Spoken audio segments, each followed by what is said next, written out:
Apocalypse chapitre 20, du 1er au verset 5. Puis je vis descendre du ciel un ange qui avait la clé de l'abîme et une grande chaîne dans sa main. Il saisit le dragon, le serpent ancien, qui est le diable et Satan, et il les lia pour 1000 ans. Il les jeta dans l'abîme, ferma et scella l'entrée au-dessus de lui, afin qu'il ne séduisît plus les nations, jusqu'à ce que les 1000 ans fussent accomplis. Après cela, il faut qu'il soit délié pour un peu de temps. Et je vis des trônes, et à ceux qui s'y assirent fut donné le pouvoir de juger. Et je vis les âmes de ceux qui avaient été décapités à cause du témoignage de Jésus, et à cause de la parole de Dieu, et de ceux qui n'avaient pas adoré la bête, ni son image, et qui n'avaient pas reçu la marque sur leur front et sur leurs mains. Ils revinrent à la vie, et ils régnèrent avec Christ pendant 1000 ans. Père Céleste, William Marion Branham, vivifie pour nous ces écritures, capte notre esprit et notre homme intérieur pour que nous soyons déconnectés de la chair. Instruis-nous et enseigne-nous, Seigneur, car nous voulons devenir la parole dans notre être. Car tu as dit, les enfants de Dieu sont les écritures du livre. Béni sois-tu éternellement, pour la gloire du nom très saint, William Marion Branham. Amen.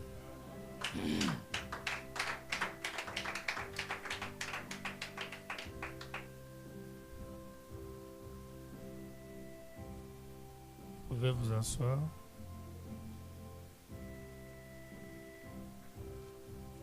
C'est bon? Je voulais d'abord saluer notre frère bien-aimé qui est venu pour la première fois. Comment vous vous appelez? Soyez ange, que Dieu te bénisse. Applaudissez pour le saluer.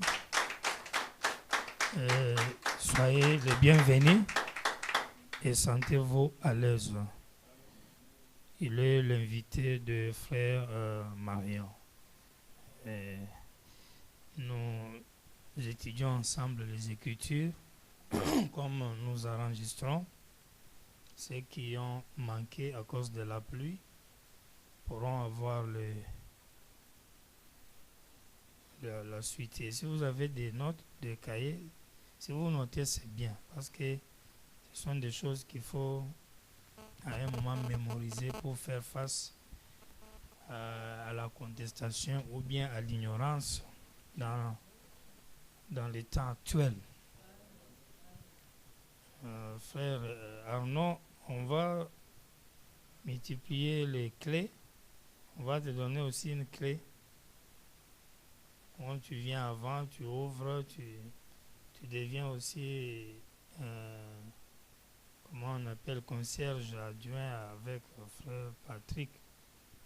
Donc, parce que tu es souvent le premier arrivé et nous, on vient en retard parce qu'on commence à beaucoup se fatiguer. Donc, nous allons ajouter quelque chose ici.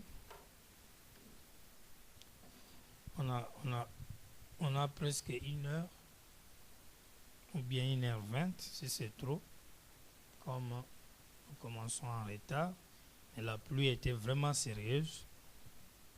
Il fallait être de vainqueur pour avoir bravé cette pluie.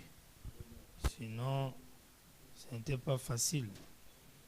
Et quand je pense là où frère Dion a quitté pour arriver ici, c'est un vrai vainqueur de la pluie. Dans les jours pareils, si on vous donne le moyen de prier, c'est ça le temps de beaucoup prier et de dire à Dieu de bonnes choses. Parce que Frère Branham dit, si vous faites quelque chose de difficile pour Dieu, il dit automatiquement vous devez vous en tirer avec quelque chose. Donc, ce n'était pas facile. Ça effrayait vraiment. Mais moi, je sentais en moi comme si je n'adore pas, je vais mourir. J'ai dit aujourd'hui, là, même celle, je vais adorer. Je vais partir. Je ne vais pas rester. Vous savez, parfois, la mort, c'est comme le sommeil. Je semblais faire un cauchemar ce matin, comme si j'étais en train de mourir. Et puis, je disais à Dieu, non, pardon, je vais d'abord... Hein, je m'excusais là pour que je ne meure pas encore. Et je luttais contre cette chose, on dirait une ombre noire qui m'étouffait en plein matin. Je n'ai même dit à personne. Et je sentais vraiment que ça voulait me... Je pense que c'est comme ça qu'on meurt vraiment. Vous voyez, j'ai dit non, je ne dois pas mourir. Attends, d'abord, je vais appeler cette personne, je vais lui dire quelque chose avant. Et puis, j'ai refoulé et j'ai commencé à lutter pour me débarrasser de cette ombre noire qui m'étouffait, comme si c'est la mort qui était venue. Et puis après, j'ai vu que non, je me suis réveillé. Ah, mais pourquoi j'ai senti ça? Donc, ça m'a fait comprendre que les humains peuvent mourir n'importe quand. Si je n'avais pas refoulé ça, si je n'étais pas parti, peut-être on parlerait que la personne n'existe plus. Donc, vous voyez que la vie même n'a pas de garantie. La seule garantie, c'est Dieu. C'est pourquoi je sentais qu'à mon retour, aujourd'hui, il faut que je l'adore. Parce que nous vivons par lui et pour lui et grâce à lui. Que le Seigneur vous bénisse richement. Aujourd'hui, nous allons décortiquer tous ces détails. Les symboles ici, on doit carrément les enlever aujourd'hui. On avait d'abord vu le début du millénium, que le millénium commence avec la venue du Seigneur. Ça, c'est la première vérité. On ne peut plus retourner dessus, on a déjà beaucoup avancé. Alors, la deuxième chose qu'on avait vue était que le millénium, nous devons voir la fin du millénium. Quand est-ce que le millénium prend fin?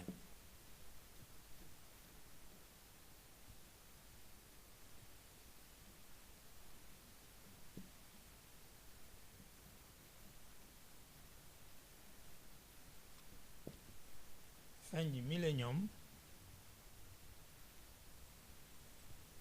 Nous devons aussi voir la durée du millénium.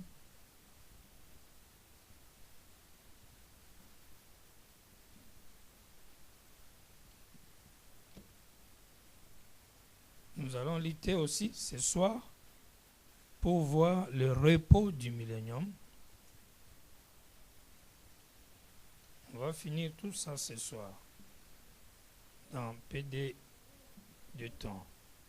Et puis, nous devons voir aussi la chaîne là. La chaîne qu'on lit, les diables. La chaîne là, c'est quoi?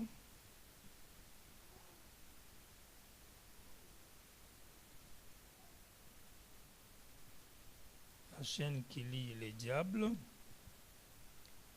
Nous devons voir aussi l'abîme même là, c'est quoi? Parce qu'on doit les jeter dans l'abîme.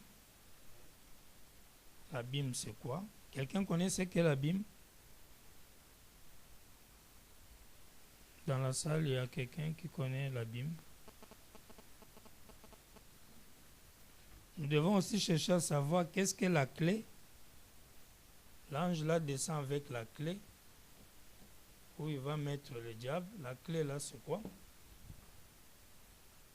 faut pas rester avec des histoires dans la tête où on ne sait même pas ce que ça veut dire. Et qui est même l'ange là qui descend avec la clé là? Qui est l'ange? Là, vous avez au moins 7 questions à répondre.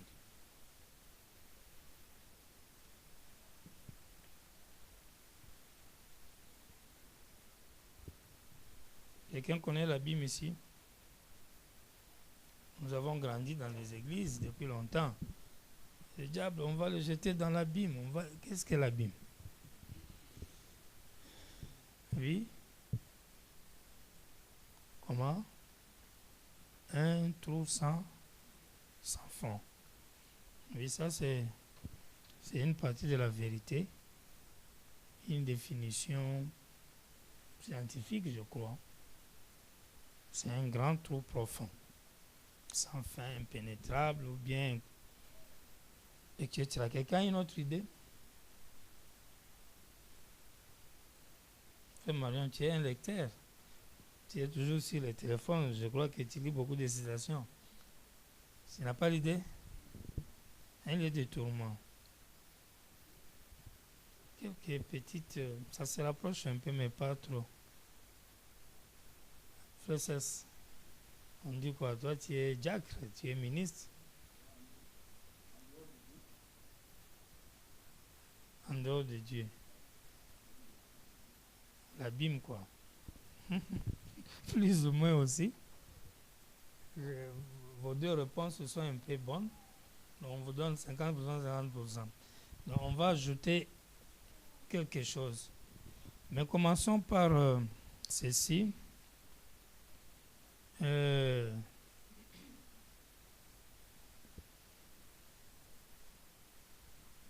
Qu'est-ce qu'est l'abîme?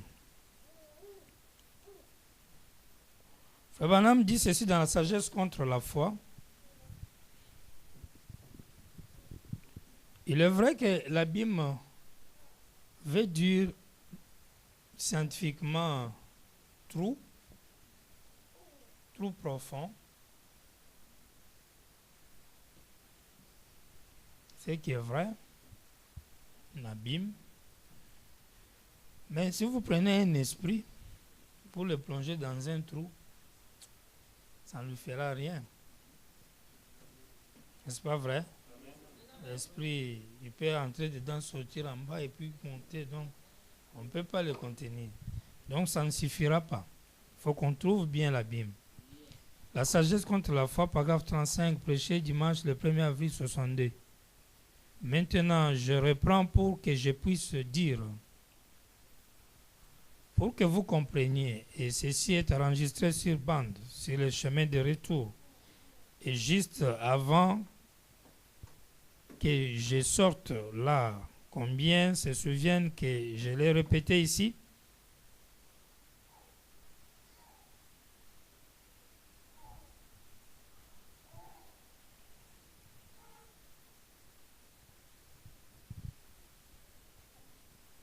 Avant même de prendre la Bible, vous avez déjà noté, n'est-ce pas? On peut effacer pour que j'aie la place ici.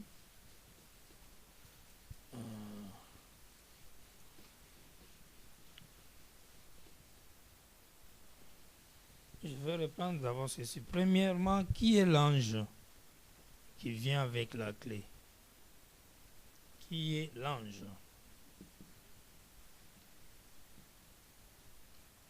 Il faut qu'on parte par l'ange, puis on va chercher la clé qu'il tient, puis là on peut chercher abîme.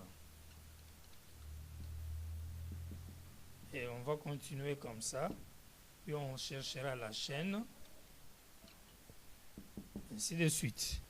D'abord, trouvons qui est l'ange qui descend du ciel. Et souvenez-vous, quand on dit l'ange descend du ciel, ne concevez pas comme les pentecôtistes. C'est-à-dire, ils voient le ciel, c'est ça, puis ils voient quelqu'un descendre là-bas. Non.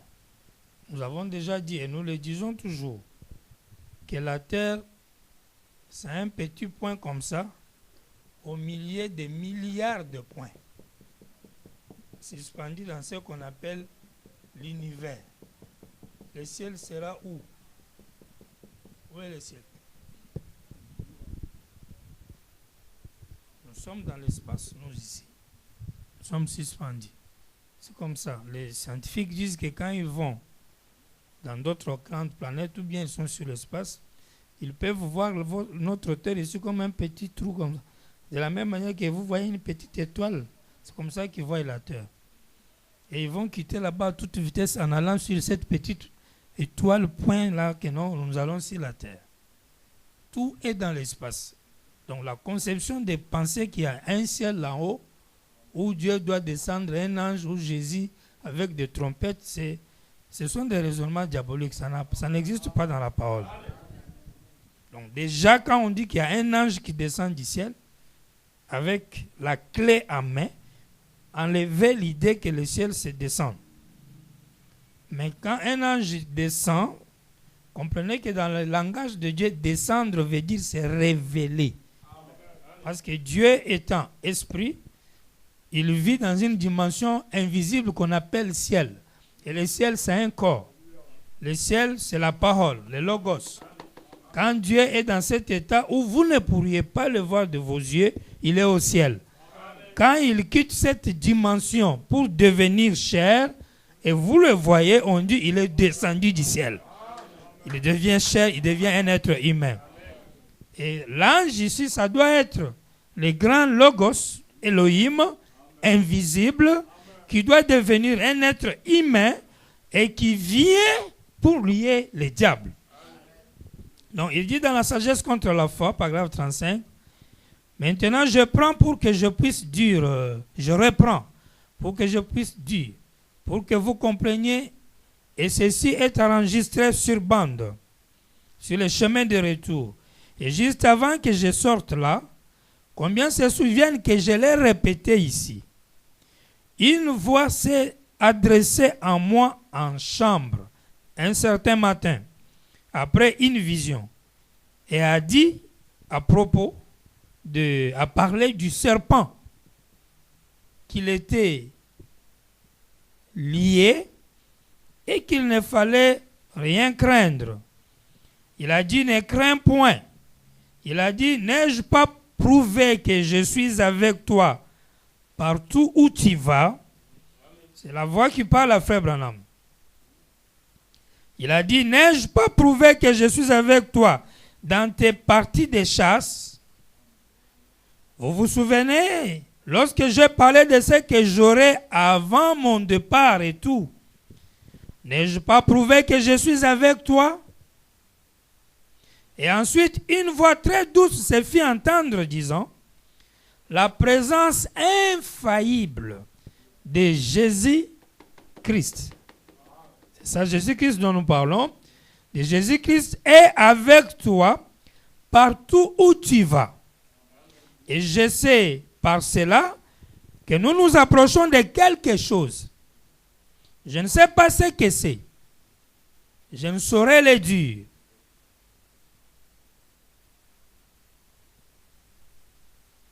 Amen. La manière d'un vrai prophète. 108. Le 13 mai 62 matin. Je crois vraiment à un purgatoire. Mais je crois que c'est maintenant même vous purgez votre propre âme. Purgatoire signifie purger. Lorsque vous voyez que vous avez fait quelque chose de faux, retirez-vous quelque part et purifiez-vous-en par la confession, en pleurant, en gênant et en priant. Quelqu'un s'est même moqué de moi lorsque le Seigneur est venu ici il n'y a pas longtemps et m'a donné une vision. En effet, j'avais toujours voulu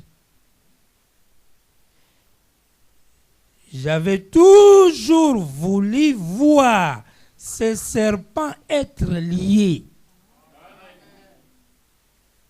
Je m'étais demandé comment, qu'en serait-il s'il fallait que je m'en aille comme cela, alors que cela est tout ce que j'ai désiré toute ma vie. Qu'est-ce qu'un ange d'abord? Un ange veut dire un messager. Ça, on est d'accord, n'est-ce pas? Un ange veut dire un messager.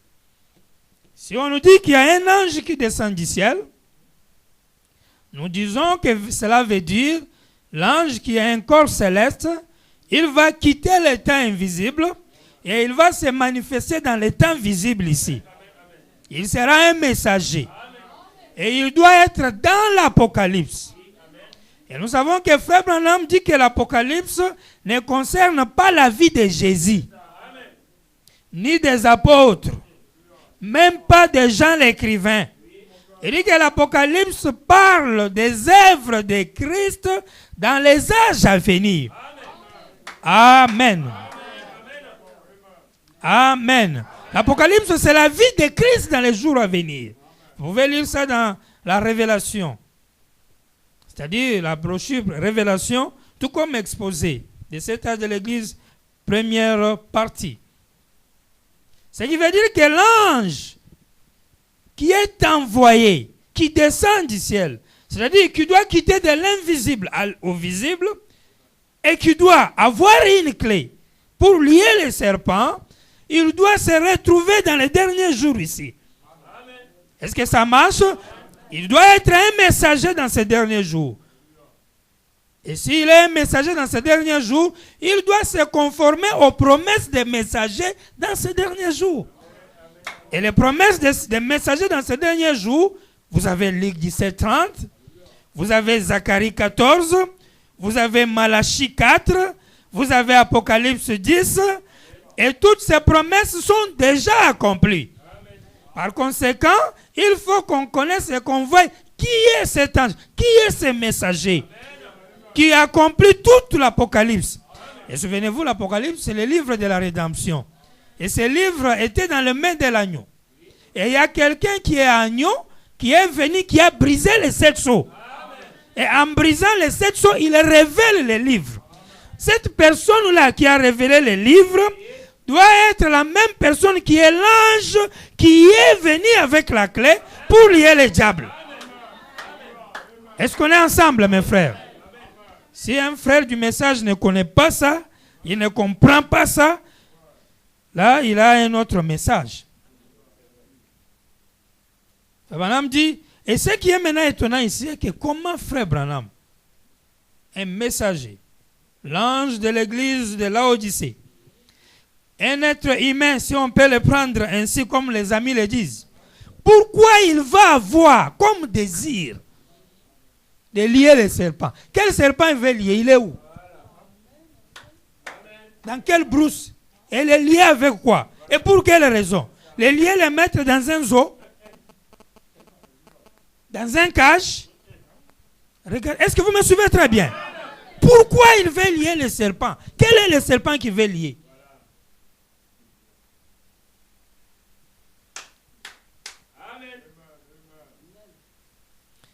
Il n'y a pas longtemps, il dit, quelqu'un s'est même moqué de moi. Lorsque le Seigneur est venu, il n'y a pas longtemps, il m'a donné une vision. En effet, j'avais toujours voulu voir ces serpents être liés. Je m'étais toujours demandé, comment, quand serait-il s'il fallait que je m'en aille comme cela? Donc, moi, Branham, partir sans lier les serpents. Il dit, quand serait-il? Alors que c'est cela que j'ai cherché. Donc, toute ma vie, c'est ça que je voulais. Toi, tu es venu prêcher ou tu es venu chercher à lier un serpent? Et le serpent est où que tu veux lier? Pouvez-vous dire amen? Ne dormez pas, hein, s'il vous plaît. Suivez-moi très bien. Suivez-moi très bien. Hein, mon frère? Ne regardez pas sur le téléphone. Sauf si vous lisez la Bible en cas de besoin. Regardez-moi. Suivez bien la parole. Frère Branham dit, Dieu vient vers nous selon nos attentes.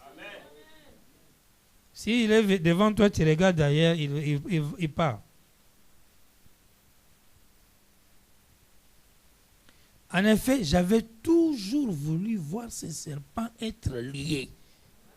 Je m'étais toujours demandé, quand serait-il s'il fallait que je m'en aille comme cela? Alors que cela est tout ce que j'ai désiré toute ma vie. Alors j'ai commencé à jeûner et à prier. Cet homme m'a dit, pourquoi tu fais cela? J'ai dit là-bas, il avait dit que je n'étais pas assez sincère. Je devais venir maintenant pour me purger. N'entendez pas de mourir pour qu'un prêtre essaie de vous purger. Purgez vos âmes. Je dois lier les serpents.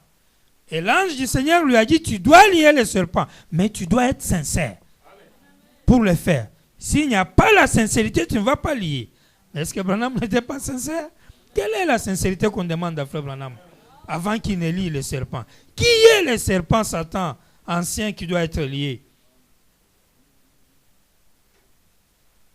Un paradoxe. Dimanche 10 décembre 61. Paragraphe 57. Il était environ 3 heures du matin, je pense. Je me suis levé et je regardais devant moi et j'étais en train de descendre vers le Jourdain. Il semblait que je me tenais sur la carte de la Palestine et je descendais vers le Jourdain. Est-ce que ça marche? Et il me semblait entendre ces cantiques. Je descends vers le Jourdain. Quelqu'un était en train de les chanter. Lui, il descend vers le Jourdain. Il entend quelqu'un chanter. Je descends vers le Jourdain. Il dit, je descends vers le Jourdain. Quelqu'un était en train de les chanter. Et alors que je me rapprochais du fleuve, je regardais en arrière. Et j'ai vu le chemin que j'avais parcouru. Et là, j'avais parcouru les 2/3 du chemin qui mène au Jourdain, en Palestine. Ce n'est pas des songes. Ça, ce sont les visions. Et les visions sont là, ainsi dit le Seigneur. C'est-à-dire la personne quitte, il va dans les lieux là, sans avion, mais il va là-bas. Il dit, le chemin que j'avais déjà parcouru, j'ai regardé de l'autre côté du Jourdain et j'ai dit, oh, gloire à Dieu. Juste de l'autre côté, il dit, et alors que je me rapprochais du Jourdain, je regardais en arrière et j'ai vu le chemin que j'avais parcouru. Et là, j'avais parcouru les 2/3 du chemin qui mène au Jourdain. Je regardais de l'autre côté du Jourdain. J'ai dit, oh, gloire à Dieu. Juste de l'autre côté se trouvent toutes les promesses. Chaque promesse se trouve dans la terre promise. 58. Et puis je suis revenu à moi-même et je pensais, mais serait-il possible d'avoir... se pourrait-il que j'aille fait un songe parce qu'il fait nuit, vous voyez, une vision, c'est quelque chose que vous voyez les yeux ouverts. C'est juste comme un rêve. Vous regardez droit à cela. Vous êtes conscient que vous vous tenez debout, comme je me tiens ici à l'estrade, et vous vous tenez debout ici. Mais cependant, vous avez l'impression que vous faites un songe. Vous ne pouvez pas expliquer cela. Il n'y a aucun moyen de l'expliquer, vous voyez. C'est l'œuvre de Dieu. Et les voies de Dieu sont inexplicables. On doit les accepter par la foi. Amen. 59. Et alors, pendant que j'étais assis là, un peu à côté de cette chaise, tout d'un coup, cela est revenu. Alors, j'ai compris donc que c'était une vision. Et ensuite, lorsque je suis de nouveau entré dans la vision, il semblait que j'étais élevé. Et je me tenais sur un chemin étroit dans l'espace, avec un certain frère. Et je n'ai jamais su qui était ce frère. Je regardais tout autour et j'ai dit, maintenant, je suis sûr et je sais que ceci est une vision. Le Seigneur Dieu est ici. Il semblait que tout le monde avait peur. J'ai dit, de quoi tout le monde a-t-il peur? Tout le monde avait peur. Il est sur un chemin élevé, avec un frère. Un chemin étroit. Souvenez-vous, étroite est le chemin qui amène à la vie. Large est le chemin de la mort. Et le grand nombre suit ce chemin-là. Celui-là même n'est même pas un chemin, c'est une grande route. C'est un boulevard. Ils sont des millions et des milliards là-bas. Avec Jésus dedans et tout ce qu'ils ont là-bas. Jesus. Tout le mélange, c'est dedans. Mais ici, il y a un petit chemin étroit. Il dit, pourquoi tout le monde a peur? Et une voix s'est fait entendre disant, il y a si un grand danger en ces jours-ci. Il y a un grand danger en ces jours-ci. Pourquoi les gens ont peur? Et la voix répond, il y a un grand danger dans ces jours-ci. Il y a une créature très horrible aujourd'hui.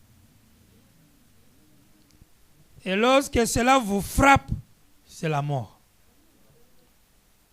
Et j'ai entendu les herbes craquer. Et je regardais, j'ai vu venir un énorme serpent. Monstrueux. qui rampait dans l'herbe. Je pensais, maintenant, étant donné que c'est une vision, alors je vais voir quel est cet animal, ou plutôt cette bête. Et il s'est déplacé en rampant sur la route, et aussitôt que je l'ai aperçu, j'ai su que c'était un mamba. Eh bien, le mamba est un serpent d'Afrique. Sa morsure est la plus mortelle de toutes les morsures de serpents qui existent. Il n'existe pas de venin comme celui du mamba. Et bien sûr, le serpent représente le péché. Virgule, la mort. Pouvez-vous dire amen? Le serpent même, son être, sa nature. Quand tu vois un serpent, c'est le péché, c'est la mort. Est-ce qu'on est ensemble? Et vous voyez, et il y a dans ce pays, nous avons les serpents à sonnette, les mocassins à tête cuivrée, les mocassins d'eau, beaucoup de ces serpents, de sorte que si vous avez une santé fragile et que l'un d'eux vous morde, il pourrait vous tuer si vous n'êtes pas secouru aussitôt. Même le serpent écrasé, c'est le diable. Le serpent, c'est le péché, c'est la mort. Parce que ces animaux-là ont des significations dans la parole. Les hiboux, les cafards, ces trucs qui marchent la nuit, ça représente de mauvais esprits. Le bonhomme dit. Et puis, si nous allons en Afrique et en Inde, nous trouvons les cobras. Il y a le cobra noir. C'est un serpent dangereux. Sa morsure aussi est mortelle. Il y a le cobra jaune, qui est de loin plus dangereux que le cobra noir. Et le cobra jaune, sa victime meurt d'une mort horrible. Elle meurt d'asphyxie. Cela paralyse le système respiratoire et elle n'arrive plus à respirer. Elle ouvre simplement la bouche à l'aide, essayant elle meurt comme cela. Et c'était le genre de serpent qui a failli mordre Billy Paul lorsque nous avons tué ce serpent en Afrique. Ce sont trois. Et ensuite, il y a le mamba. Sa morsure signifie la mort. Lorsqu'il est tellement rapide que vous ne pourrez pas le voir. Il se déplace au-dessus des herbes et se propulse avec le bout de sa queue.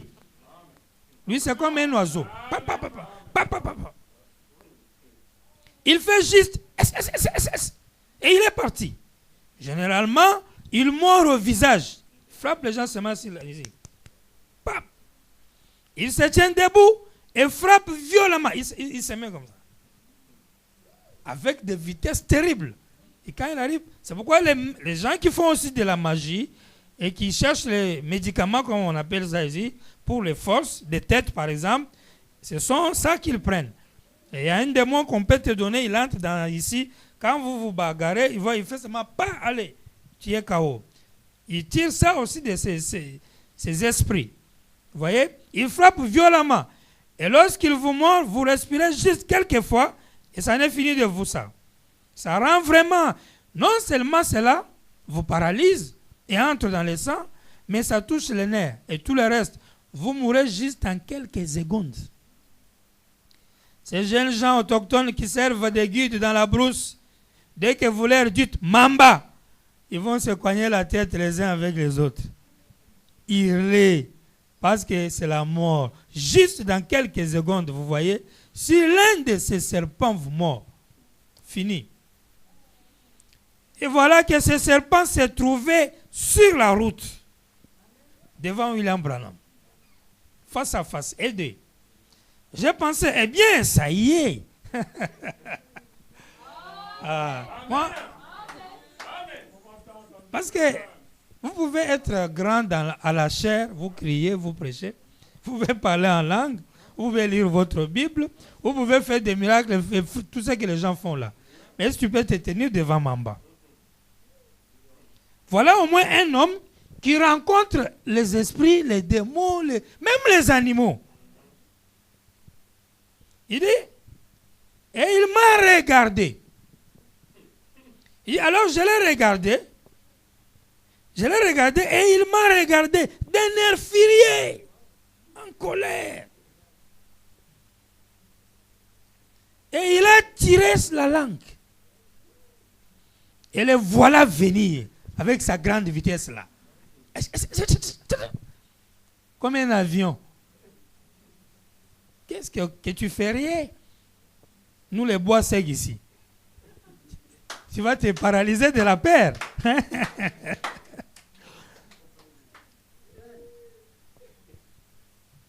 Est-ce que ça marche? C'est intéressant? Vous suivez très bien?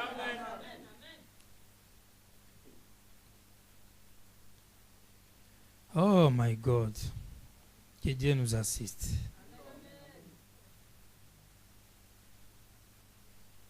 Il dit, il s'est mis à venir. Il dit, mais lorsqu'il il m'a regardé un inférieur, il a tiré la langue et le voilà venir. Mais lorsqu'il s'est rapproché de moi, il filait à vive allure.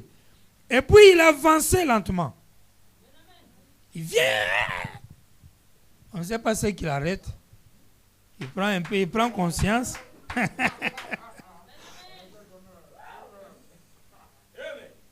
Il prend conscience. Il ralentit. Il avançait lentement. Puis il avançait lentement. Et il s'est mis à frémir, tout simplement. Il s'est arrêté. Ensuite, quelque chose le retenait à distance. Alléluia! Parce qu'il y a l'ange du Seigneur tout autour.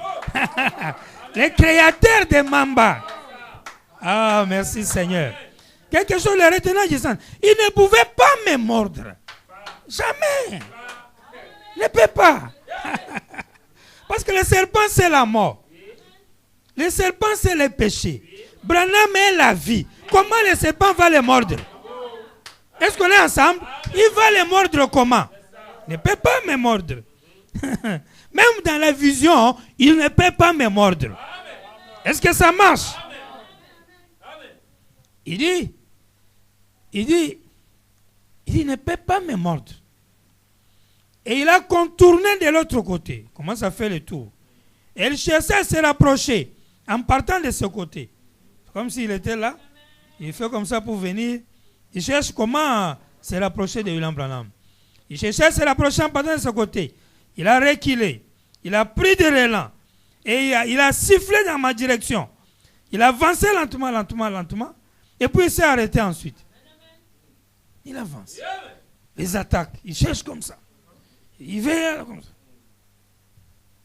Il a bougé comme cela et il a reculé. Il ne pouvait pas m'attaquer. Il ne pouvait pas. Je suis là, il est là. Il ne peut pas m'attaquer. Il ne peut pas me mordre. Le serpent Mamba. Le plus venimeux de tous les serpents qui existent. Alors que qu'est-ce que le serpent? C'est le diable. Qu'est-ce que le serpent? C'est le péché. La mort. Le serpent, c'est la mort. Même les dictionnaires disent le symbole du péché. Et on connaît le péché qu'il a fait depuis le début. Le serpent, la mort, ne peut pas m'attaquer. Ne peut pas me mordre.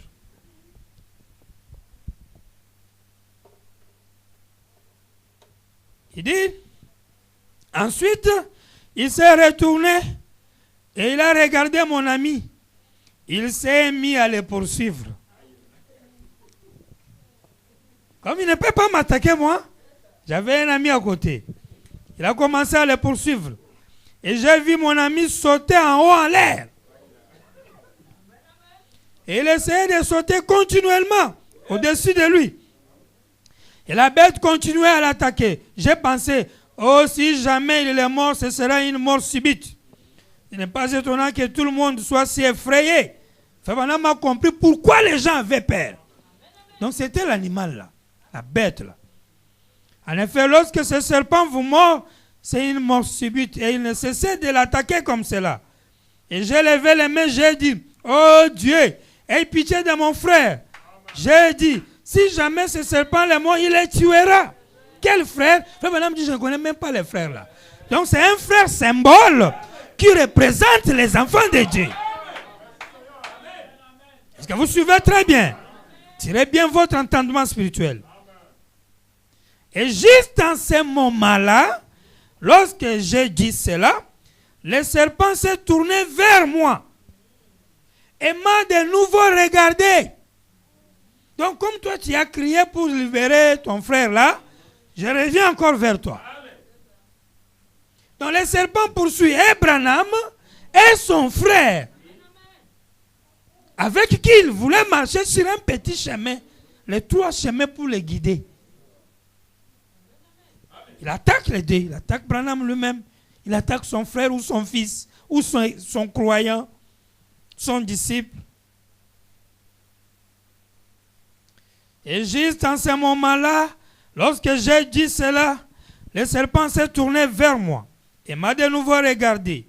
Et une voix vint d'au-dessus de moi et dit, tu as reçu le pouvoir de les lier.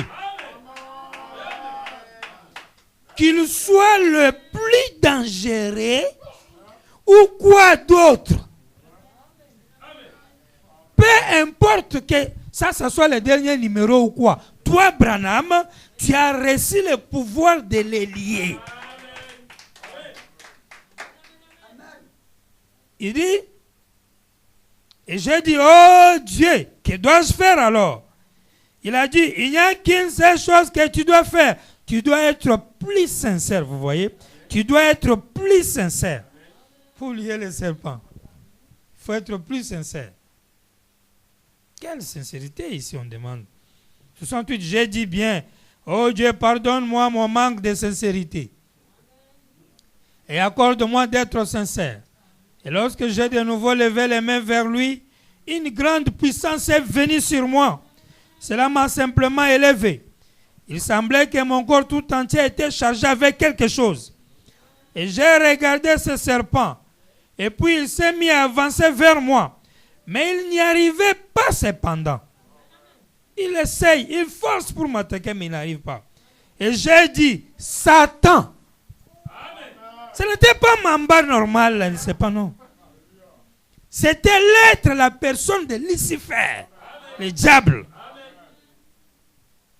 Et Branham a reçu le pouvoir de lier les diables.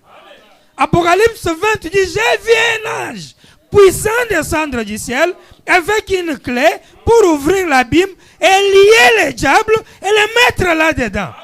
Et Branham reçoit le pouvoir de lier les diables. Et l'ange, c'est un messager. Est-ce qu'on est ensemble, mes frères? L'ange, c'est un messager.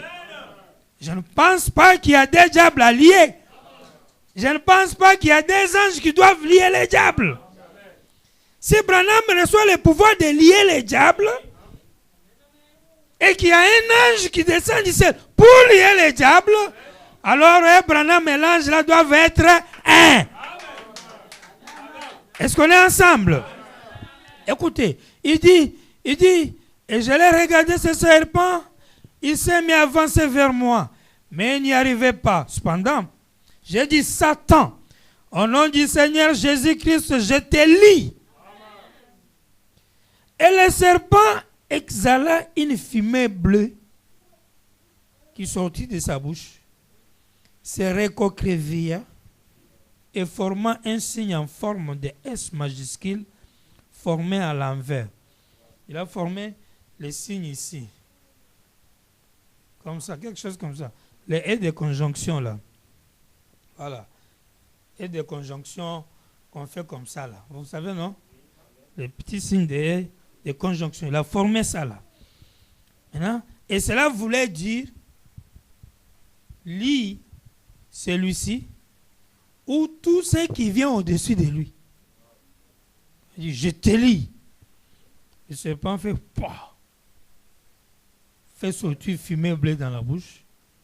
Il s'est recroquevillé comme ça. Et quand il s'est fait comme ça, il fait cette forme.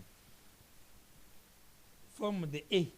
Vous avez déjà vu quand on écrit quelque chose, on met E, maintenant on dit, cela voulait dire et lui, et tous ceux qui sont au-dessus de lui. Toi, Branham, tu as le pouvoir de les lier. Donc moi, si je m'accroche à Branham, il va lier ce serpent-là, et moi, je serai sauvé. Est-ce que ça marche, mes frères?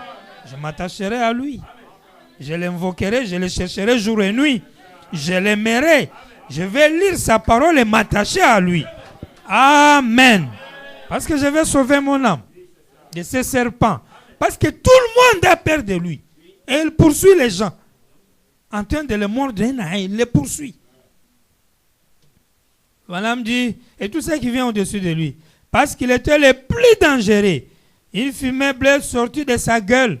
Et il s'étrangla jusqu'à mort avec sa queue enroulée autour de sa tête. Lorsqu'il forma S à l'envers, le signe de conjonction, vous voyez, cela l'étrangla à mort. Et mon frère a été délivré de ce serpent-là. Et je suis allé, je l'ai écrasé. Ah, il écrase le serpent. Il avait été promis aussi dans la Bible que la semence de la femme écrasera la tête du serpent.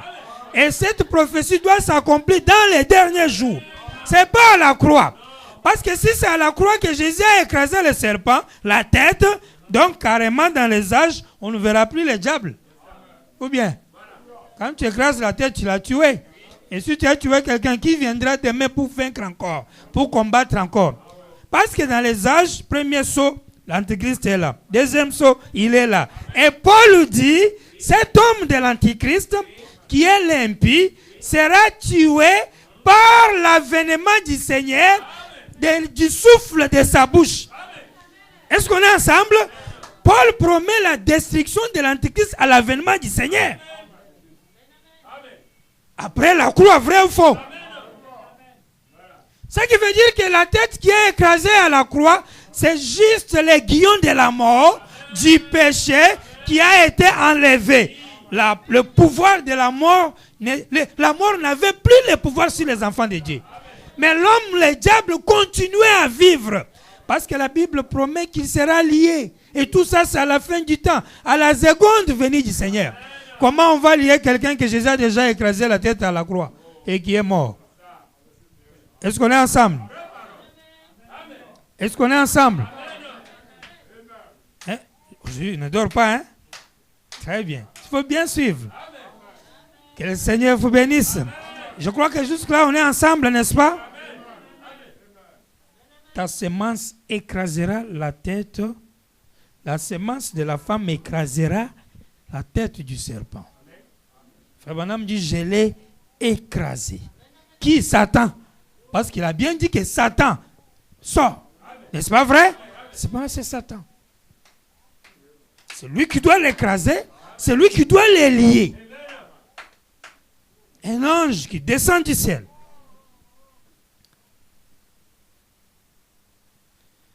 Ah, merci Seigneur.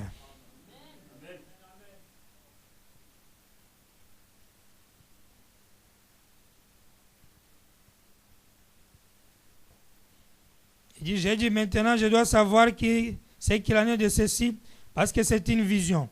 Et j'ai frappé sur la chose, et cela s'est retourné comme cela. Cela ressemblait à un manche, la manche d'une carafe en verre, et cela est devenu du cristal solide. J'ai dit, pensez-y combien cela est allé très vite. Et cette fumée bleue était la vie, et tout le reste qu'il a quitté. Tous les éléments de cela est devenu du verre. Et juste en ce moment-là, une voix s'est fait encore entendre. Et il a dit, tu peux aussi le délier. Déliez-le encore. Parce que le diable doit être lié, puis il sera encore délié pour un temps. Est-ce qu'on est ensemble? Déliez-le encore. C'est la théophanie par là. À son physique. J'ai donc dit, alors Satan, pour que je sois sûr, je te délie. Satan, je te lie. 1000 ans. Le millénium finit, Satan, je te délie. Dites Amen. Quand vous dites Amen, vous chassez les démons. Et vous aurez l'onction du ciel autour de vous. Et quand vous aurez l'onction du ciel, votre esprit va commencer à capter la parole. Est-ce que ça marche? Et lorsque j'ai dit cela, il commençait à revenir à la vie en se tortillant. J'ai dit, il commence, il est maintenant. J'ai dit, je te lis de nouveau. Encore. Et alors la fumée est sortie de nouveau de sa bouche. Elle s'étranglait de nouveau et retournait dans l'état comme le cristal. Et alors, lorsqu'il s'est retourné dans cet état-là, la voix a dit, maintenant tu dois être plus sincère que tu ne l'as jamais été pour faire ceci. Puis cela me quitta et je me tenais debout dans la chambre. Ça, c'est Frère Branham. Prenons 94, un absolu.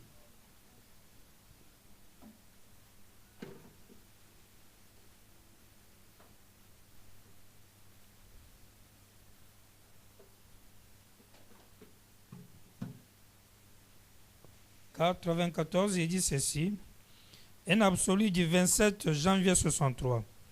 Il y a environ 2 ou 3 mois, je me tenais dans la chambre et j'ai entendu une voix parler au coin.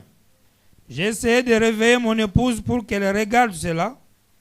Là, il y avait le matin précédent, une chose hideuse s'était tenue là près du lit et m'accusait après qu'il m'avait dit, j'ai vu un gros mamba passer. C'était un serpent africain. Il essayait de tuer les gens. Il poursuivait mon frère. Et j'ai crié, oh Dieu, que puis-je faire? Il a dit, il t'a été donné le pouvoir de les lier. Il a dit, prends courage. Je lui ai parlé et sa queue s'est redressée en l'air et a tournoyé juste comme lance. Cette cruche et il est mort, étouffé. Et de la fumée bleue s'échappait de lui. Le lendemain matin, quand je me suis réveillé, j'étais étendu là. Et j'ai dit, je ferais mieux de me lever et d'amener les enfants à l'école. Et j'ai regardé, il y avait là cette chose hideuse. Toujours la même affaire là. Cela ressemblait à Alley Cop Hop de bande dessinée, avec d'énormes cornes dressées. Il faisait un bruit comme une poule qui caquette ou qui chante, comme lorsqu'elle sort de la grange. Vous connaissez comment les poules font, n'est-ce pas?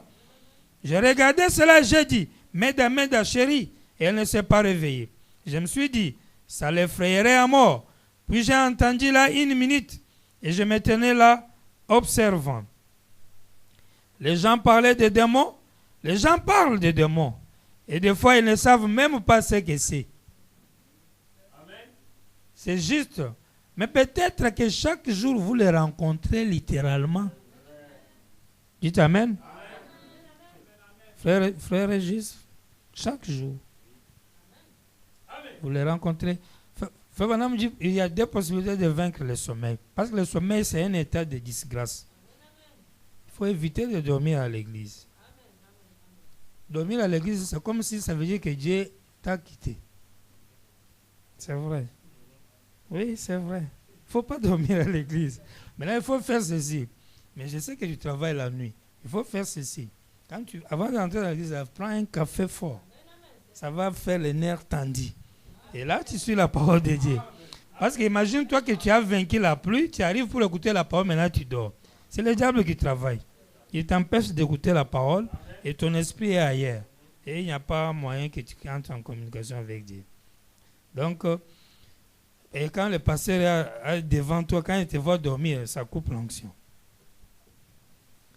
Voilà, il dit ceci. Madame dit, chaque jour, vous les rencontrez littéralement, les démons. Et vous les rencontrerez. Les démons ne sont pas des esprits, ce n'est pas invisible, non. C'est les humains, vous êtes avec eux dans les quartiers, partout là-bas. Et au bout d'un moment, il m'a accusé la chose hideuse là. Tu n'as pas de puissance venant de Dieu. C'est devant moi. Tu n'as pas de puissance venant de Dieu. Vous avez vu les dessins animés, les choses hideuses avant. Tu n'as pas de puissance venant de Dieu.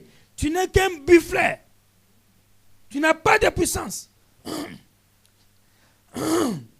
J'ai dit, Satan, tu m'outrages.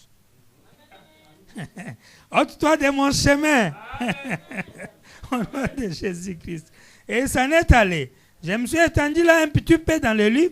J'ai commencé à me lever. J'ai senti un sentiment très doux me parcourir. Je me suis dit, je me demande si le Saint-Esprit n'est pas présent maintenant.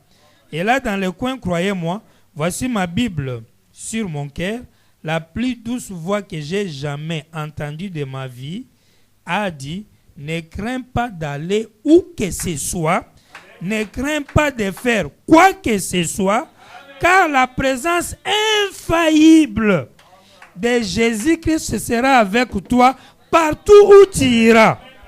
Cela a réglé la question pour moi. Qu'il soit en furie, j'ai un absolu. Mon encre tient bon là-bas. Car c'est la parole du Dieu vivant. Amen. Amen. Est-ce qu'on est ensemble? On est d'accord que l'ange du Seigneur qui descend du ciel, qui ouvre l'abîme et qui plonge Satan dedans, c'est frère Branham. Est-ce qu'on est ensemble? Applaudissez pour lui. C'est lui l'ange. C'est lui qui ouvre l'abîme. C'est lui qui doit lier les serpents. Maintenant, qu'est-ce qu'est la clé qu'il tient en main pour ouvrir l'abîme? Avant de savoir ce qu'est l'abîme, cherchons à savoir ce qu'est la clé. Je crois que vous notez, n'est-ce pas?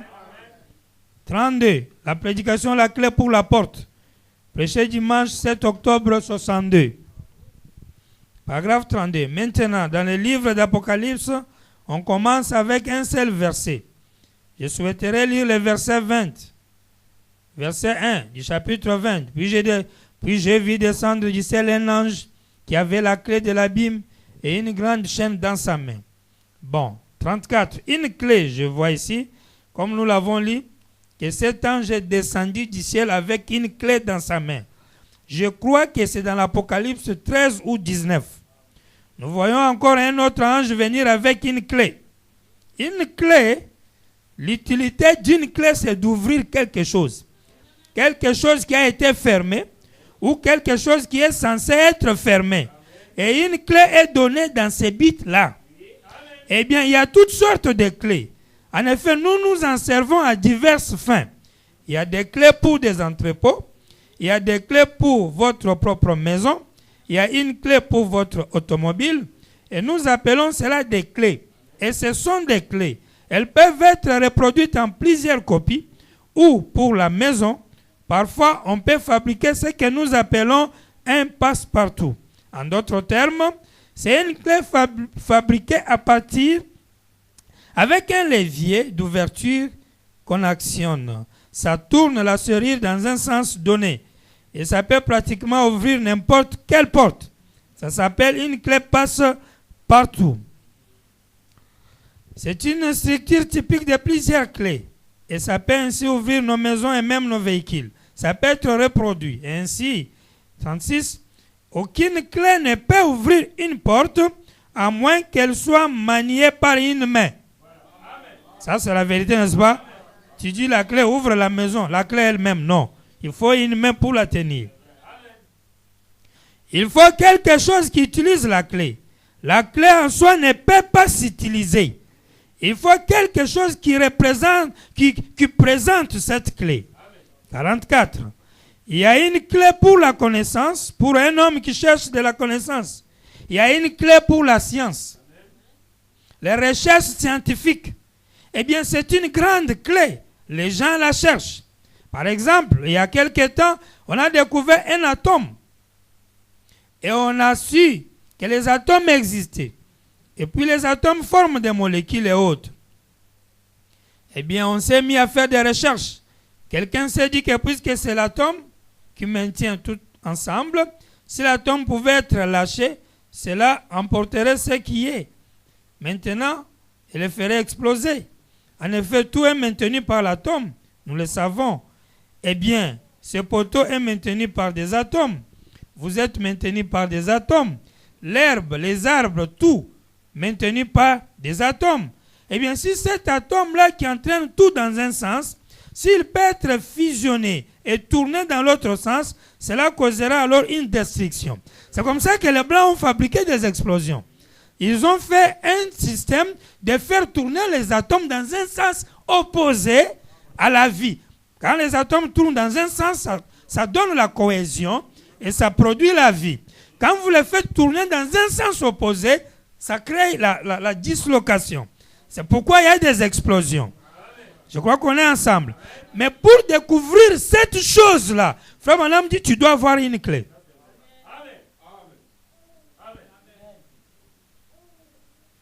Il y a la clé pour la mathématique.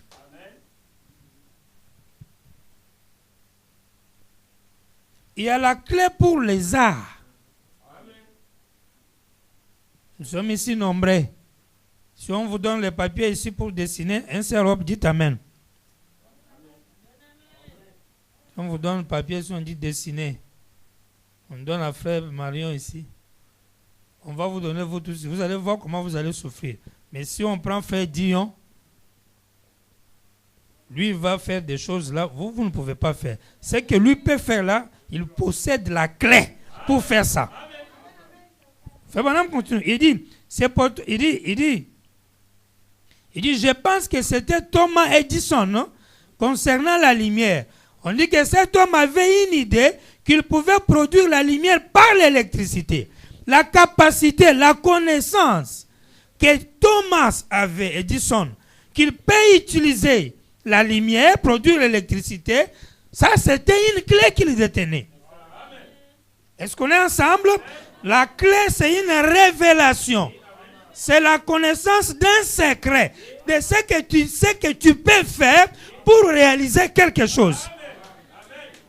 Il dit, il pouvait produire la lumière par l'électricité. C'est lui l'inventeur de l'ampoule électrique. Il ne dormait même pas la nuit. Il prenait un sandwich à main, prenait son repas, s'asseyait là, réfléchissait et travaillait. Quelque part là, au fin fond de son esprit, quelque chose lui disait qu'il pouvait le faire.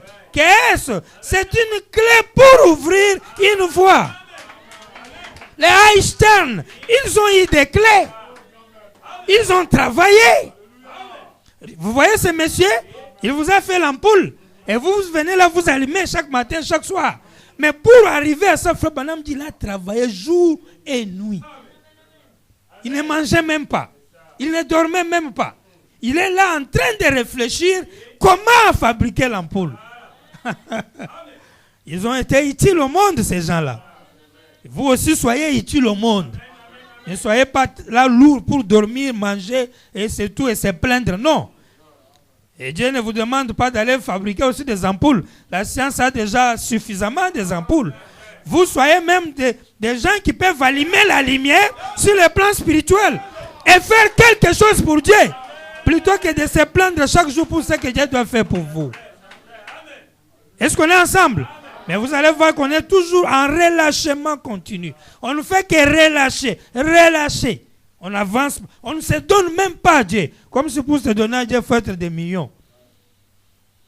On peut être seul et puis marcher avec Dieu. Même Josué a dit, si vous ne voulez pas les servir, moi et ma maison, nous servirons l'Éternel. La clé, c'est la connaissance. La clé, c'est la révélation qui fait que vous pouvez révéler, inventer des choses que le monde ne connaît pas. C'est ça la clé. Tu as la clé de la mathématique, tu connais comment faire les X et les Y et les polygones ou quoi ça là. La clé d'un pilote qui sait comment manipuler un avion. Jeûner 50 jours, 60 jours, parler en langue du matin au soir, comme les églises ici parlent. Il n'a qu'à aller à l'aéroport, là il va conduire un avion, on va voir.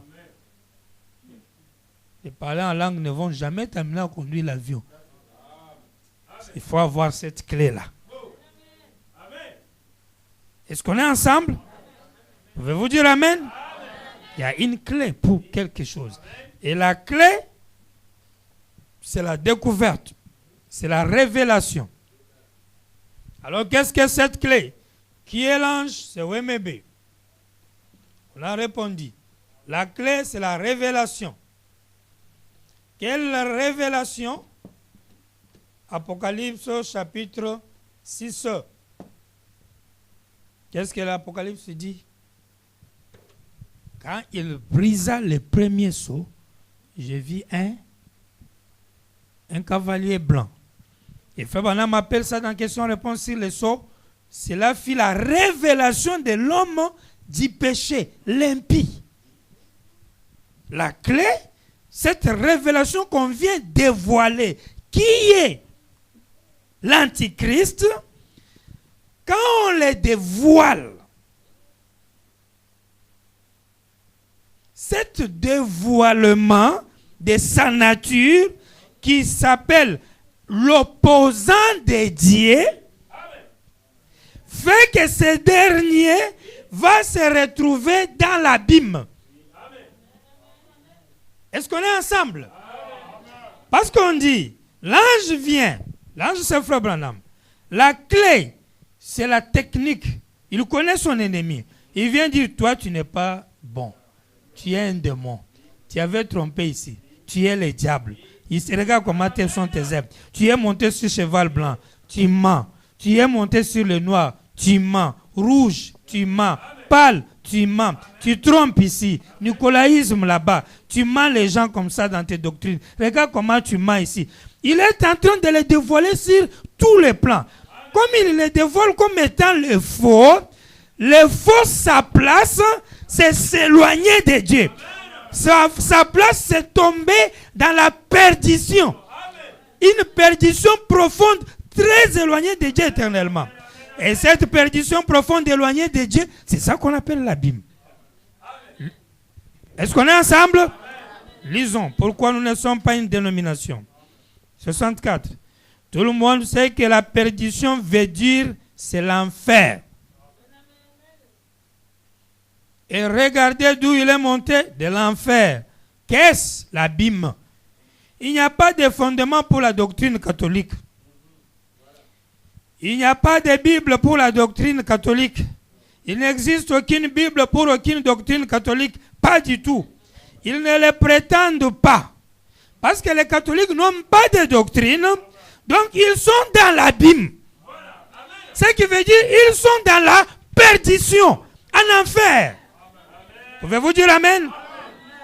S'il y a la première église qui est en enfer maintenant, c'est catholique. Pape en enfer, les évêques en enfer, les prêtres en enfer, les sœurs servantes en enfer, les jésuites en enfer. Tous leurs mouvements et tous leurs croyants, ils sont en enfer. Si un Élie est là-bas, quand ils sont dedans, Dieu, on va dire Dieu l'a fait sortir de l'enfer. Pouvez-vous dire amen? Dites amen. Ils sont en enfer. Parce qu'il y a trop de bruit quand l'agneau brisait les livres. C'est pourquoi Frère Branham dit, dites amen. C'est l'enfer, la perdition. Frère Branham dit, ils ne le prétendent pas. Le prêtre là-bas m'a dit, ce petit prêtre ici à l'église du Sacre-Cœur, je suis allé là-bas, il m'a dit, je lui ai parlé du baptême de Marie-Elisabeth Frazier. Oh, dit-il, vous l'avez baptisé à la manière de l'église catholique primitive. Très bien. Prenons 6 bits de la visite de Gabriel à Daniel. 97. Maintenant, je voudrais que vous saisissiez ceci, parce que quand nous parlerons de la femme et du dragon qui a été précipité, vous reviendrez à ce même passage des Écritures. Notez-les bien. Une fois la transgression d'Israël terminée, Satan qui est leur accusateur et notre accusateur, Satan sera lié, sera scellé dans l'abîme. Quand quoi? Quand la justice éternelle sera amenée. Quelque chose qui ne peut pas avoir de fin, tout ce qui a été la cause de l'injustice sera alors supprimé. Il y a un jour où les libérateurs d'Israël, dont Paul a dit que le libérateur d'Israël viendra de Sion. Et Sion, c'est l'église, l'épouse. Joseph chez les nations. Et quand il va venir, il va amener la justice éternelle. Et Frère Branham dit la justice c'est relié à Élie. Parce que Élie, c'est la justice de Dieu. Il vient pour la vengeance. C'est lui qui vient mettre fin à l'injustice. Parce qu'il a été promis dans Ésaïe 11. Que voici mon serviteur les germes. Mon Élie en qui j'ai confiance. Il jugera les nations avec équité, sans injustice. C'est lui qui vient pour amener la justice sur la terre. Et il amène la justice sur la terre avec quoi? Avec la vérité. Parce que la Bible dit, il parlera avec la vérité. La Bible dit, la vérité sera sa ceinture. Amen. Et cette personne qui est la vérité, et d'ailleurs, Frère Branham m'a dit, croyez-moi, je suis la vérité. Vous savez cette écriture-là? Je suis la vérité. Car cette parole, elle est là, c'est moi-même. Il est la vérité. Et quand cette vérité va venir, Satan, l'accusateur d'Israël et du peuple de Dieu. C'est pourquoi un frère ou une sœur, ne soyez pas des accusateurs. Le frère ou la sœur n'est pas un accusateur, mais c'est un intercesseur. Quand lui voit quelqu'un en train de mourir, il fait tout pour le sauver. Il ne l'accuse pas. C'est le diable qui accuse les gens. Frère Branham dit Satan, notre accusateur. Et l'accusateur d'Israël sera lié, sera scellé dans l'abîme. Quand quoi? Quand la justice éternelle sera amenée. Quelque chose qui ne peut pas avoir de fin. Tout ce qui a été la cause de l'injustice sera alors supprimé. Prenons Apocalypse chapitre 20, au verset 13. Un instant et lisons là. Non, excusez-moi, Apocalypse 1 à 3. Je ne voyais pas le petit signe entre les deux. Vous connaissez maintenant l'écriture, on a lu ça tout à l'heure. J'ai vu descendre du ciel un ange qui avait les clés de l'abîme, avec une grande chaîne dans sa main. Il saisit le dragon, le serpent ancien qui est le diable et Satan, et les lia pour 1000 ans. Il les jeta dans l'abîme, ferma et scella l'entrée au-dessus de lui, afin qu'il ne séduisit plus les nations, jusqu'à ce que les 1000 ans fussent accomplis. Après cela, il faut qu'il soit délié pour un petit temps. Produire une éternelle, amener la justice éternelle. Satan dans l'abîme. Et quand il fait ça, qu'il scelle le diable qui a séduit les gens. Maintenant, retournons dans Habakkuk au chapitre 2. Et là, nous allons voir pourquoi il a scellé le serpent ancien et dans quel but ça a été fait. Et ce qui arrive aussitôt qu'il est scellé, j'aime ça, pas vous? Ça nous amène à la connaissance de quelque chose. C'est Habakkuk chapitre 2, verset 14. Je pense que je vais le lire. Quand ça arrivera, suivez. Car la terre sera remplie de la connaissance et de la gloire de l'Éternel, comme le fond de la mer, par les eaux qui les couvrent. Oh là là, fiou! Autrement dit, quand l'ennemi aura été mis de côté, ça sera la fin du péché. La justice éternelle sera amenée, Satan sera scellé dans l'abîme. Et la connaissance de l'Éternel couvrira la terre comme les eaux couvrent le fond de la mer. Amen. Gloire à Dieu. Amen. C'est en route, frère. C'est en route. Les femmes seront des dames et les hommes seront des gentlemen. Quand la connaissance du Seigneur remplira la terre. Les gens auront tellement la connaissance de Dieu qu'ils vont bien se comporter comme des gentlemen. Il dit, et la connaissance remplira la terre, la mer et le ciel. Oh, mon cœur crie, soupire auprès de ces jours de délivrance, où notre Seigneur Jésus viendra sur la terre. Amen. Très bien. Eh bien, et ça sera le millénium. C'est alors que le millénium, le temps, alors que la ville doit être construite. Amen. J'ai encore à peu près 4 passages des Écritures, mais nous allons nous dépêcher quand nous y reviendrons. Là, je prendrai ces autres Écritures pour vous donner une idée générale. L'abîme. Satan, lui, on va le mettre dans l'abîme, dans l'enfer. Et l'enfer, c'est son trône, c'est la séparation éternelle avec Dieu. Quand on dit quelqu'un est allé en enfer et vous allez souffrir éternellement en enfer, comme Jésus disait, vous allez souffrir éternellement en enfer, cela veut dire vous serez éternellement séparés de Dieu. Vous n'aurez pas la vie éternelle pour être séparés éternellement avec Dieu, mais donc vous êtes annihilés, vous êtes perdus. L'abîme, ce n'est pas un trou. Vous pouvez arrêter ça? L'abîme, ce n'est pas un trou. L'abîme, c'est une perdition totale, complète. Vous ne vivrez plus jamais. C'est ça l'abîme. Je crois qu'on est d'accord. L'ange vient, il lui dévoile qui est le diable et il le condamne. L'abîme, en d'autres termes, c'est une condamnation. Tu es damné, tu es perdu, tu es faux. Il le révèle, il le révèle. Et en même temps qu'il le révèle, cette vérité-là, c'est la révélation, c'est l'accès, c'est la capacité, c'est la connaissance.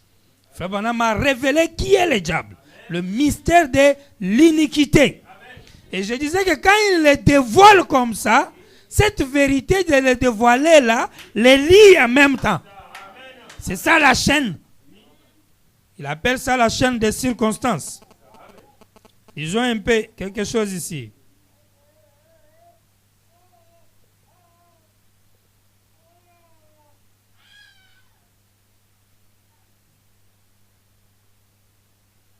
Il dit, absolu, dit 4 mars 63.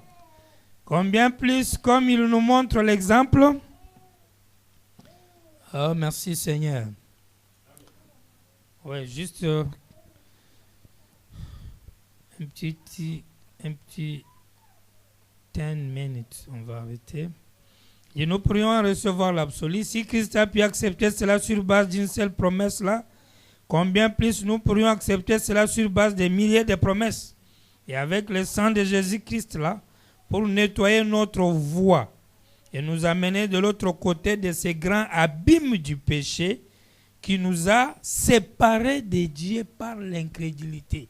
L'abîme du péché, c'est l'incrédulité. Ça te sépare avec Dieu. L'abîme, c'est la séparation. Vous dire Amen? C'est la citation qu'on est en train de donner. Parce que chacun de ces choses doit avoir chacun doit avoir l'écriture. L'ange, on a lu. Tu as donné le pouvoir de lier les serpents. La clé, la révélation de qui est le diable. Et Branham a donné ça dans Apocalypse 6 quand il a brisé le premier sceau. L'abîme, séparation avec Dieu. Comment? Il a condamné le diable. Il a dit le diable est condamné. Ce jour-là, si le frère Branham dit le diable ne pourra plus jamais se repentir. C'est fini. Il n'y aura pas un jour où il va dire oh Dieu pardonnez-moi. Il est déjà condamné. Séparé éternellement avec Dieu. C'est ça ce qui veut dire il a été jeté dans l'abîme. Est-ce qu'on est ensemble? Ah, mais moi j'aime ça. Je me sens très bien. Vous voyez, on enlève ces sceaux-là, n'est-ce pas? Vous voyez un peu clair? La clé, l'abîme, la chaîne. On enlève tous ces brouillards-là. Il dit combien plus nous pourrions... Il dit de l'autre côté de ces grands abîmes du péché qui nous a séparés de Dieu par l'incrédulité et nous a menés juste dans sa présence pour lui parler. Combien plus devrions-nous accepter cela? Nous sommes de l'autre côté de l'abîme. Dieu se cache, puis se révèle dans la simplicité. 17 mars 63 matin, 410. Qu'arrive-t-il au Fils? Il retrouve une communion parfaite avec le Père. Il se tient de l'autre côté de l'abîme, sans aucun souvenir de péché à sa charge. Il n'y a plus, on ne peut plus avoir de taches de décolorant nulle part. Il est libre. Alléluia. Exactement comme cette eau de Javel. Cette encre ne pourra plus jamais être de l'encre parce qu'elle a été décomposée. Et elle est retournée à ses origines. Et quand un péché est confessé et plongé dans... Quand un homme ou une femme ont été plongés dans le sang de Jésus-Christ, ce qui est la parole révélée aujourd'hui, le sang tue tous les symptômes et chaque molécule de péché retourne au diable. Et reste sur lui jusqu'au jour du jugement où sa destinée éternelle sera d'être jeté dans le temps des faits. L'abîme est comblé, on ne s'en souviendra plus jamais. Et l'homme se tient là justifié en tant que fils de Dieu. Quand toi tu confesses tes péchés, Dieu prend toute ta souillure, il met sur les diables. Dans l'Ancien Testament, on couvrait les péchés. Donc on peut découvrir et voir. Quand Jésus est venu, on pardonnait. Mais on peut aussi se rappeler que tu es coupable. Parce que quand on te pardonne, tu es coupable. Mais quand on arrive à l'épouse, Dieu dit non, je ne couvre pas, je ne pardonne pas, mais je justifie. Donc en justifiant, je fais quoi? Je prends ton péché et ta culpabilité, je donne ça au diable. Toi, tu restes léger. Amen. Dieu vient te dire, toi, tu n'es pas un pécheur. Toi, tu as fait ces choses-là par le diable. Tu as accompli ça, ça, ça. Mais maintenant, le rôle là est fini. Ça retourne au diable. Amen. Et directement, on t'enlève dans l'abîme. Tu n'es plus séparé avec Dieu.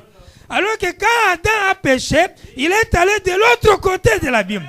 Il s'est séparé avec Dieu. Souvenez-vous, l'abîme, c'est aussi dans le 5e sceau. Il y avait des gens dans la 5e dimension qui habitaient les séjours des morts. Puis il y avait Abraham de l'autre côté avec les saints, les justes. Et au milieu, il y avait un ravin. Le ravin là, c'était l'abîme. On revient à la définition de la scène. Donc c'est un trou profond. À la définition des frères, c'est une perdition. Est-ce qu'on est ensemble? Il y avait un trou au milieu d'eux. Quand l'homme a péché, il est tombé de l'autre côté de l'abîme. Mais Dieu doit revenir, l'enlever de l'autre côté de l'abîme, ôter son péché, ôter sa culpabilité, ôter sa condamnation et mettre ça sur les diables. Et condamner les diables. Et mettre le diable, lui, dans l'abîme pour 1000 ans. C'est-à-dire les juger et lui dire tu es condamné. Mais l'abîme ne le détruit pas encore. L'abîme, c'est juste la condamnation. Le prince de ce monde est déjà jugé. Mais après l'abîme, il faut les détruire. Et pour les détruire, il faut les mettre dans les tanks de feu. Et je vous ai dit, qu'est-ce que les tanks de feu? Ce n'est pas la bombe atomique. Ce n'est pas un feu d'incendie. Ce n'est pas le feu de brousse. Mais les tanks de feu, c'est le saint feu de Dieu. Et ça, c'est Branham. Ce qui veut dire l'homme de Lucifer, le diable. Il faut que frère Branham puisse l'avaler. Est-ce que ça marche? Il va, parce que ça, c'est le fait. Vous le prenez, vous le plongez dedans. Quand vous le plongez, il brille. Avez-vous vu comment le mamba là s'est arrêté? Et s'il avançait encore? On allait le paralyser. Je te lis. On le dit. La parole est la seule chose qui peut détruire les diables. Les saints faits de Dieu. Dieu va les mettre dans son feu. Et il sera anéanti. Très bien. Je crois que nous sommes d'accord. Le 6e sceau, paragraphe 32. Bon, nous avons vu que c'est l'Antéchrist qui a continué à chevaucher et qui s'est entouré de 3 puissances. Celles-ci sont unies en une puissance et elle a monté le cheval de couleur par la mort, afin d'aller dans l'abîme, virgule, dans la perdition, d'où elle était sortie. La bête, avec le système de dénomination catholique, chrétienne, Assemblée de Dieu, mise ensemble, tous ceux qui adorent la bête et qui ont la marque de son nom, ils viennent de la perdition, ils retournent dans la perdition, dans l'abîme. Est-ce qu'on est ensemble? Mais la Bible a dit, ceux qui n'ont pas reçu la marque de la bête et qui n'ont pas adoré la bête, ils vont régner avec Christ pendant 1000 ans. Et là, on revient à la durée. Est-ce qu'on est ensemble? Juste 10 minutes, on va arrêter. Maintenant, qu'est-ce que la durée du millénium? Le millénium va prendre combien de jours?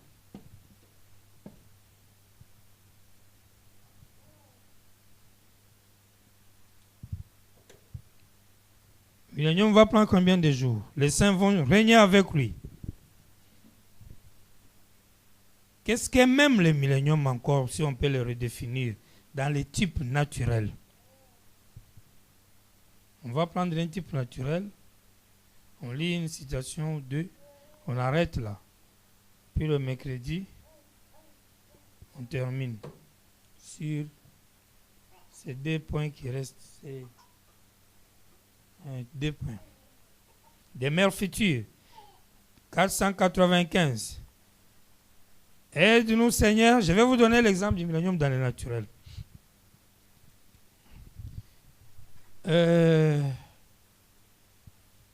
On fait ceci. On prend la vie de l'homme dans le domaine du mariage. Bonhomme dit ceci.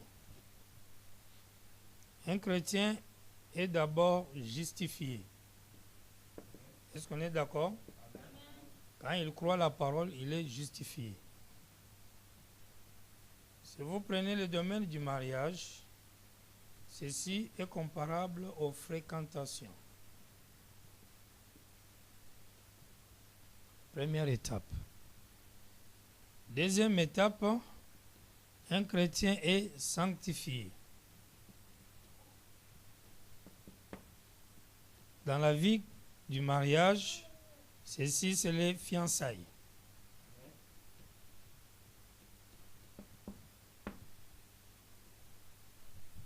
Troisième étape, un chrétien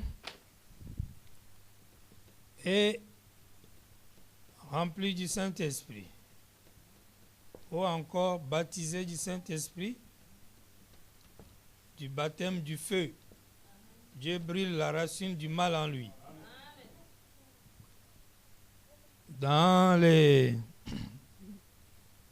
Sur la terre, c'est la cérémonie du mariage.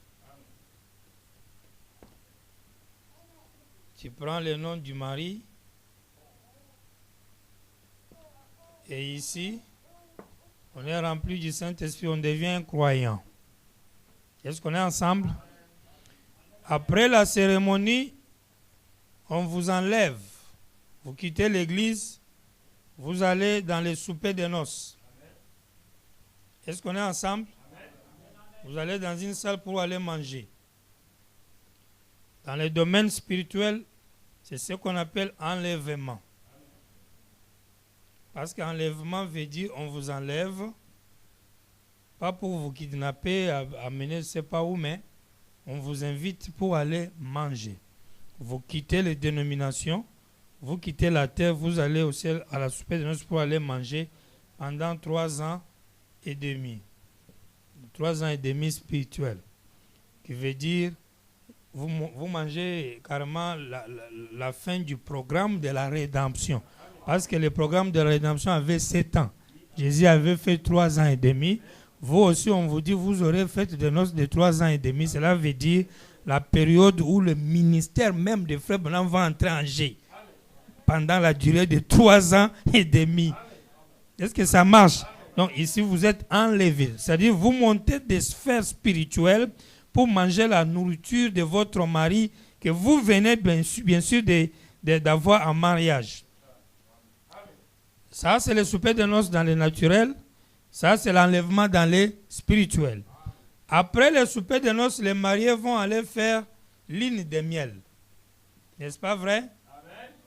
Lune de miel, c'est leur temps fort d'amour, en se découvrir et beaucoup de choses. Et dans le spirituel, c'est ça ce qu'on appelle millénium. Lune de miel. Et quand vous terminez votre lune de miel, vous devez retourner dans la maison qui a été déjà prévue. Et cette maison-là, dans le spirituel, c'est ça qu'on appelle nouvelle terre et nouveaux cieux. Fini. Est-ce qu'on est ensemble? Mais on va prouver que la lune de miel, c'est le millénium. Puis le reste, on continue le mercredi. Aide-nous, Seigneur, s'il y en a ici qui est appelé 495 à ce souper de noces de l'agneau, à ces 1000 ans de règne du millénium.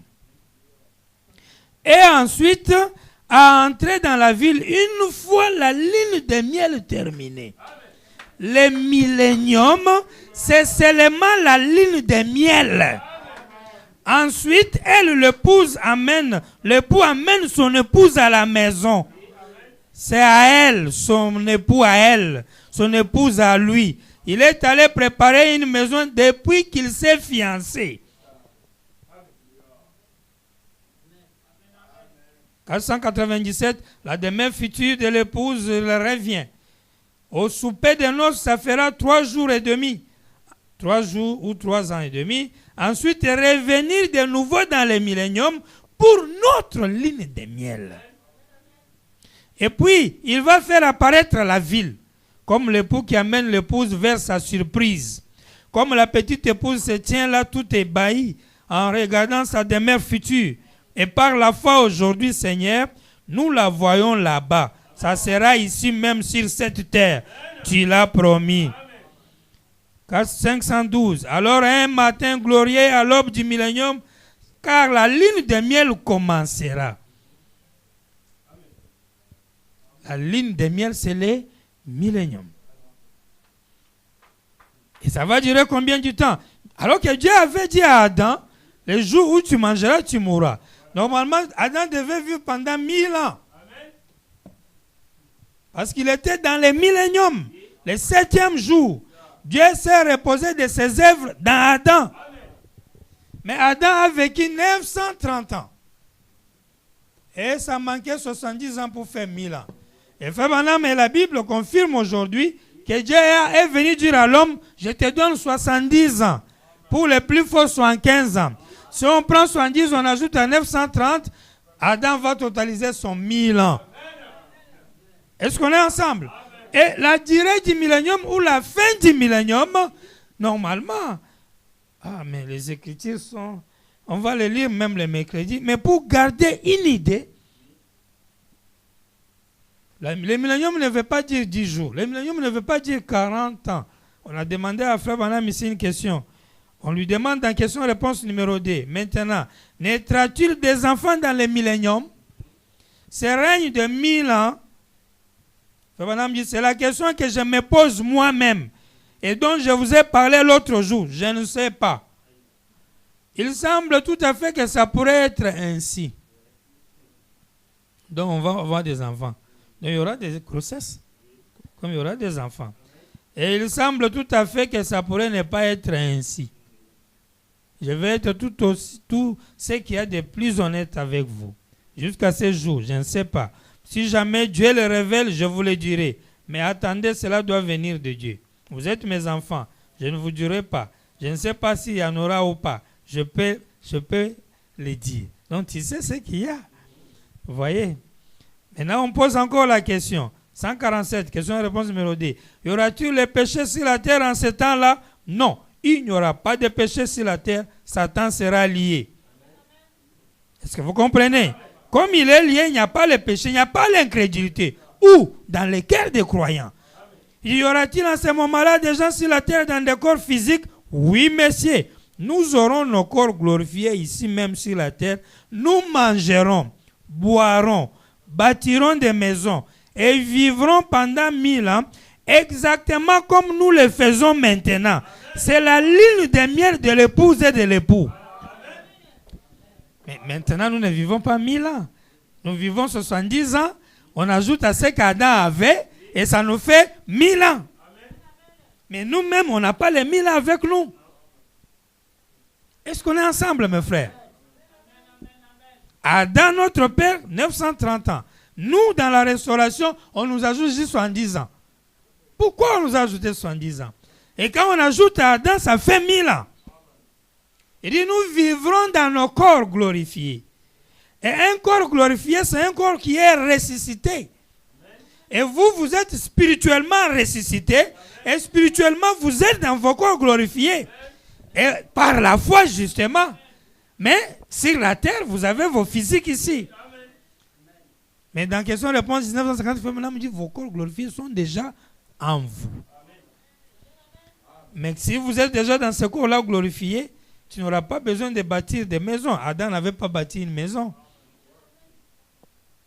Et vous bâtissez les maisons dans les milléniums parce qu'il y a les saisons. Parce que le millénium, c'est l'élément du temps du monde. On compte le temps naturel. Et si vous comptez le temps naturel, avec les besoins naturels, avec possibilité des enfants, là, vous n'avez pas un corps glorifié dont on parle. Là, vous avez un autre corps glorifié. C'est-à-dire par la foi. C'est en vous. Tandis que physiquement, vous êtes encore mortel et humain. Maintenant, parlons un peu d'elle. Elle entend son enseignement. Elle attend son Seigneur et sa ligne de miel du millénium. C'est vrai, avec l'épouse. Ça, c'est Dieu de cet âge, mauvais 128. Millénium, ligne de miel. Ça, c'est très bien. Et pour terminer avec la durée du millénium, vous pouvez retenir ça, on va lire ça prochainement. Ça va nous ramener au jour du Seigneur. Parce que Pierre a dit un jour devant Dieu est égal à 1000 ans. Et 1000 ans sur la terre est égal à un jour. Si nous devons vivre le millénium, donc pour Dieu, ça sera un jour. Et le un jour de Dieu veut dire le jour du Seigneur. Et le jour du Seigneur veut dire le jour où le Seigneur vient sur la terre. Et on appelle ça autrement le jour du Fils de l'homme. C'est-à-dire l'existence du prophète sur la terre. C'est ça qui donne le jour du Seigneur. Et c'est ça le jour de Dieu qui est égal à 1000 ans. Est-ce qu'on est ensemble? Avez-vous saisi quelque chose? Un jour pour vous, c'est 1000 ans pour Dieu. 1000 ans pour Dieu, ou bien un jour pour Dieu, c'est 1000 ans pour vous. Maintenant, vous, on vous a promis de vivre 1000 ans. Ce qui veut dire un jour pour Dieu. N'est-ce pas vrai? Vos 1000 ans font un jour pour Dieu. Maintenant, Dieu qui a son un jour, quand on étudie son un jour, la Bible appelle ça le jour du Seigneur. Vision de Patmos. Frère Branham dit c'est le jour du Seigneur. Le jour que Jésus a annoncé dans Matthieu 17 à la montagne. L'avènement de son royaume. Il dit maintenant c'est le jour de l'homme. L'homme règne, l'homme domine. Mais quand le Seigneur vient dans son jour, le règne de l'homme cesse. Donc le jour du Seigneur, c'est le jour où le Seigneur vient sur la terre se révéler. Entrer dans son règne. C'est pourquoi il bloque le diable. Il peut les lier parce que lui doit régner. Est-ce qu'on est ensemble? Maintenant, la venue du Seigneur, là, ça c'est un jour devant Dieu. Et ce jour-là, pour vous, c'est le millénium. Est-ce qu'on est ensemble? Donc le millénium ne sera pas forcément que vous puissiez vivre tous les 1000 ans, parce que Adam a déjà consommé 930 ans. Comment vous allez vous faire encore 1000 ans? Est-ce qu'on est ensemble? Non? Les jours où tu manges, tu mettras. Comme tu as mangé, tu dois mourir. Donc un jour égal à 1000 ans. Adam a déjà consommé 930 ans. Comment aurez-vous les 1000 ans complets? Comme un certain frère ami disait, nous allons vivre vraiment 1000 ans, jusqu'à 1000. On va se voir le mercredi. Que Dieu vous bénisse. Pour terminer, on ne pourra pas terminer aujourd'hui. Tu peux maintenant chanter ton cantique là, puis nous allons rentrer à la maison.